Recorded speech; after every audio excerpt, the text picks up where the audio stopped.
When the NFL announced the salary cap last week, I'm sure it brought a big smile to Eric DeCosta's face.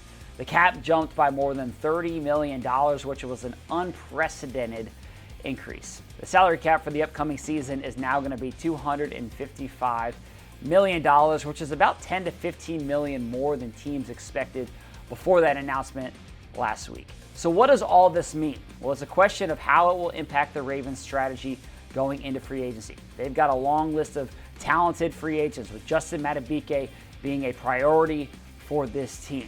Of course, they would also like to potentially add to this roster by augmenting it in free agency. Now, I asked DeCosta at the Combine yesterday how this higher salary cap will impact what the Ravens are able to do in free agency.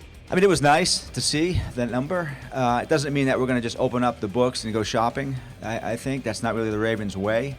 But to have that buffer, so to speak, and to give us a little bit more flexibility along the way, it helps us this year, but it also helps us in the coming years as we project what we think that salary cap is going to be moving out in years 25 and 26 as well. So it does give you a little bit of a picture of the landscape of football and what that means salary cap-wise from a roster-building standpoint.